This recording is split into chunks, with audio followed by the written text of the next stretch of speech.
He wore the robes of a holy man, but ruled like a Caesar in crimson. In a palace of saints, he built a kingdom of sin, and the church didn't collapse.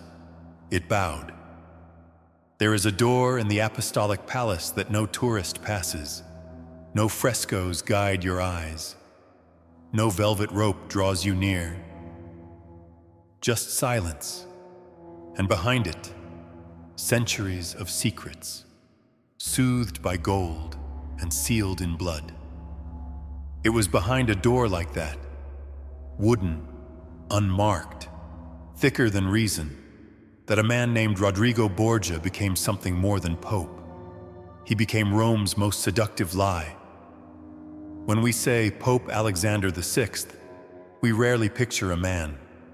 We imagine a scandal, a dynasty, a golden serpent coiled in velvet halls. But Rodrigo was not born into myth. He built it, and he built it with flesh. Born in Zativa, in the kingdom of Valencia, he arrived not in glory, but in calculation. A nephew of Pope Calixtus III, his ascension was never about devotion. It was inheritance repackaged as divinity. He studied law. He mastered politics. He learned the languages of Rome, Latin, Italian, betrayal. By the time he entered the College of Cardinals, Rodrigo Borgia already knew that heaven was a story men told to justify power, and power, when dressed in silk, could look a lot like God. Rome in the late 15th century was not a sanctuary. It was a market. Forgiveness had a price. Offices were bought like olives. And the papacy, it was an auction. Cardinals whispered deals in confessionals. Gold crossed altars like spilled wine. Rodrigo brought more gold than anyone. On August 11th, 1492, the white smoke rose. And so did the shadow. He took the name Alexander VI, a name heavy with the echo of greatness. But he would leave no epistles, no revelations, no counsels that shaped the soul of Europe. His gospel was ambition. His miracle was survival. And his church, his true church, was his family. Lucrezia, Cesare, Juan, Joffre. They were not just his children. They were his instruments, each born out of sin, each sharpened in palace corridors, each unleashed like a blade wrapped in perfume. The Vatican, once the house of Peter, became the court of the Borgias. And the throne of St. Peter became a seat of flesh. He dined with cardinals while arranging murders. He blessed pilgrims in the morning and planned orgies by dusk. He prayed with a smile and poisoned with style. His holiness wore perfume and carried knives. To the public, he was the Holy Father. To Rome, he was something else. The city watched as mistresses walked the Vatican gardens, cloaked in silks bought with stolen tithes. They saw noblemen vanish after quiet dinners. They saw Lucrezia Borgia wed and rowed like a sacrament wrapped in strategy. They saw Cesare, a cardinal turned soldier, ride through the streets with a sword instead of scripture.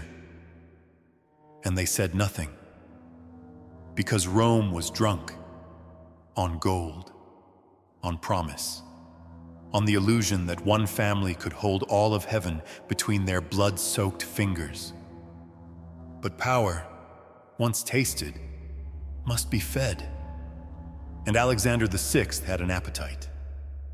It wasn't just for wine, or women, or wealth. It was for control. He rewrote appointments, reshaped alliances, sculpted bishops out of thugs and priests out of sycophants. The College of Cardinals bent, broke, then begged, because to stand against Alexander was to wake up dead. Rumors became routine. that he slept with Lucrezia, that he watched executions from his balcony while humming hymns, that the Vatican's Banquet of Chestnuts, a night of wine, flesh, and cardinal sin, was not myth, but memory. None of it was proven, but none of it needed to be, because Alexander didn't fear judgment. He feared irrelevance. He understood something most men in robes never did, that truth dies in the face of spectacle. And Alexander was a master of spectacle. He turned the Vatican into a theater where robes were costumes and prayers were currency. He knew that if you gilded the corruption, lit it with candles, and chanted in Latin, it would look like holiness. And the people, battered by war, famine, and plague, would welcome the illusion. To the desperate, a beautiful lie is kinder than an ugly truth. So he gave them beauty, lavish processions through Roman streets, banquets with fountains that flowed with wine, art commissions that soaked walls in color while coffers ran dry. Under Alexander VI, the Renaissance blossomed, but with a stench. Artists painted saints on ceilings while whores passed through marble courtyards. Choirs sang of salvation while sins echoed louder in private chambers. He raised Cesare not as a priest, but as a prince, a warlord draped in cassock red, holding confession in one hand and conquest in the other. While other fathers taught their sons to kneel, Alexander taught his to kill cleanly and rule mercilessly. Cesare became the blade of the Borgia Empire, cold, elegant, loyal only to power. Niccolò Machiavelli would later immortalize him as the perfect prince, but it was Alexander who forged him. And Lucrezia, Lucrezia, she was the most dangerous of them all, not because she poisoned or seduced or schemed, though she may have, but because she smiled, because she played the role of innocent daughter while the world turned around her finger. A golden pawn in her father's divine chess game.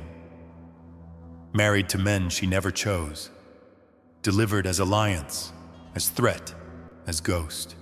History would try to reduce her to scandal, to myth. But in truth, she was something deeper, a mirror, reflecting back the rot with unbearable clarity. Beneath it all, the Vatican throbbed like an infected wound. Every indulgence sold, every office purchased, every whispered favor carved another gash in the soul of the church. And yet, Alexander flourished. He held the keys of St. Peter in one hand and a dagger in the other. His robes were whiter than snow, but the blood beneath them old, sticky, familiar. Enemies gathered. Of course they did. French kings, Italian dukes, rival cardinals, and vengeful noble houses. But he was always 2 steps ahead. He knew the value of a bribe whispered in the right ear. A marriage timed with cruel precision. A betrayal offered as blessing. He survived plots, poisonings, and wars the way a shadow survives fire, by slipping behind the flames. His empire wasn't Rome. It was fear. But no reign lasts forever. In the summer of 1503, something shifted. The Pope and his son, Cesare, dined together as always. A meal beneath chandeliers, candles flickering against gold-leafed walls. And somewhere in that evening, perhaps in the wine, perhaps in the fruit, there was poison. Some say it was meant for a guest. Some say it was meant for Cesare, but both drank, and both fell. Cesare recovered. Alexander did not. They found him drenched in sweat, his stomach convulsing, lips blackened. He clung to his bedpost, whispering prayers he had not spoken in decades. His physicians bled him, leeched him, begged the saints. But the Pope, who had reigned like a god, died like a man, gasping, desperate, alone. When the body was finally displayed, the faithful came to pay respects.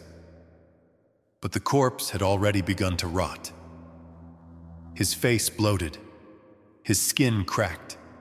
The heat of the Roman summer had claimed him too fast. It was said the room stank so powerfully that even priests wept for air. A body cannot lie. The empire he built unraveled before the echo of his last breath faded.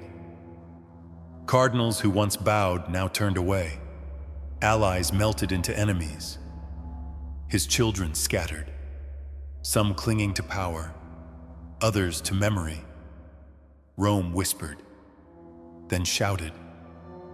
The Shadow King was dead, but the Church would never be the same. His death did not end the corruption. It only made it harder to deny. Alexander VI had built something too monstrous to vanish overnight. His fingerprints stained the papal throne, the marble floors, the very air of Rome. Every cardinal had been touched by his appointments. Every corridor whispered of the favors traded under his watch. And every altar, no matter how gilded, trembled beneath the weight of what he had turned the Church into. Not a sanctuary, but a stage. There was no true mourning, only the performance of it. The cardinals met, eyes darting, voices lowered, hearts racing. The conclave was not a gathering of holy men. It was a battlefield of ghosts. Each one carried debts. Each one feared what the next pope might reveal or revoke. Some sought to restore the Church's dignity. Others wanted only to survive. But none could ignore the crater Alexander had left behind. They tried to bury him quickly, physically and historically. His tomb was modest, not the towering monument he would have wanted. No saints carved in his likeness. No golden angels weeping. Just stone and silence. A pope reduced to a whisper beneath the basilica he had once ruled like an emperor. But the people remembered. They always do.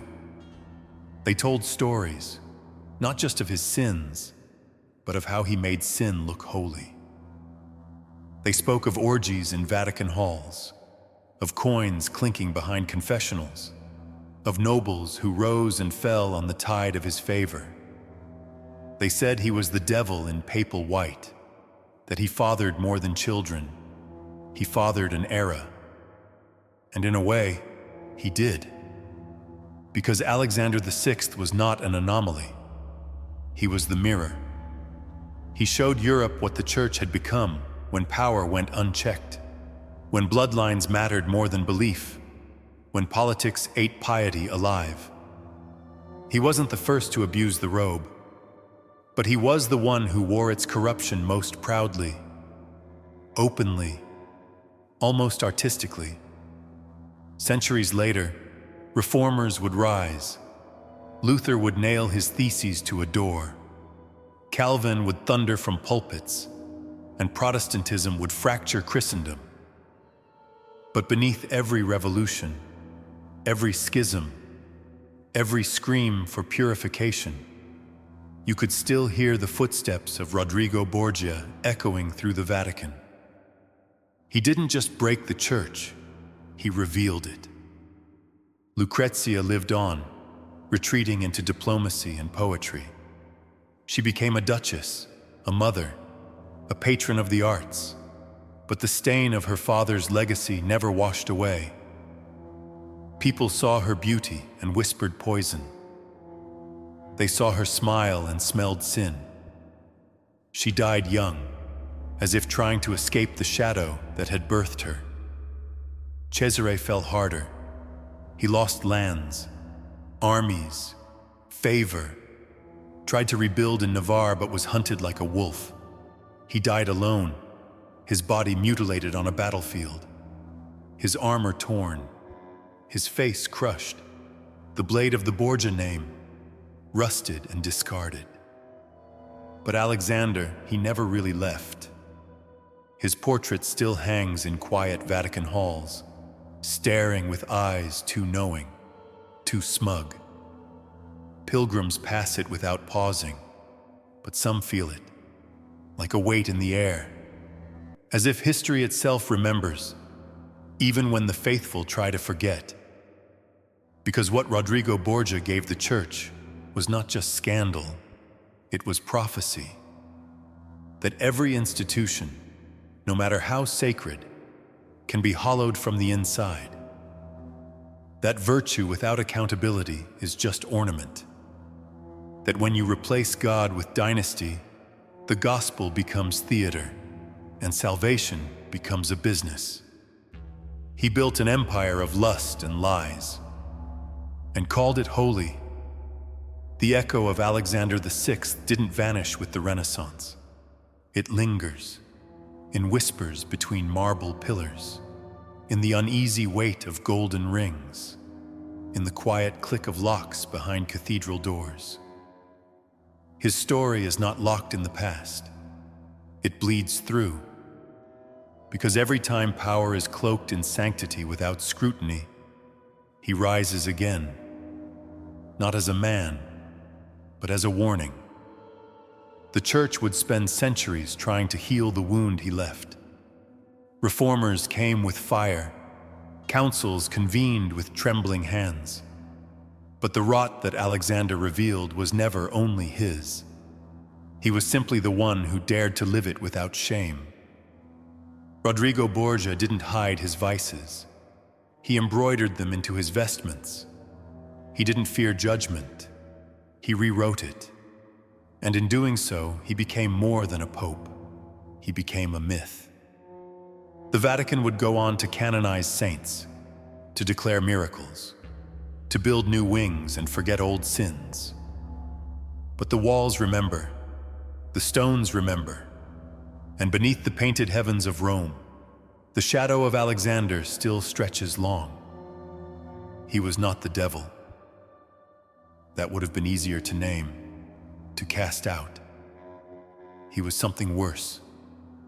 He was human, hungry, brilliant, seductive, and utterly convinced that power, once wrapped in scripture, could never be questioned. That was his real doctrine. That was the faith he preached. That the end justified not only the means, but the corruption of every altar along the way. And yet, perhaps that's why he fascinates. Because in his rise and ruin, we see the full arc of unchecked ambition, of a man who could have chosen humility and instead chose empire, of a father who traded his children like pawns, of a priest who worshipped only influence. He didn't build cathedrals, he built mirrors, and in them, we're forced to see what happens when holiness becomes a mask and nothing more.